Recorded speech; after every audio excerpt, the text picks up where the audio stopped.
Сәлем достар, бүгін осындай тез жасалатын дастарханыңыздың сәнін ашатын тіске басарларды әзірлейміз. Видеоны міндетті түрде соңына дейін қараймыз. Алдымен жұмыртқамыз бен крабымызды 4 бұрышты етіп турап аламыз. Одан кейін оған жүгерімізді қосамыз. Дәміне қарай тұз бұрышымызды қосып араластырамыз.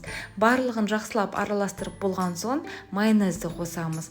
Майонездің орнына қаймақты қоссаңыз да дәмі еш өзгермейді. Барлығын араластырып болған соң осындай песочный тарталеткаларға әдемілетіп салып шығамыз.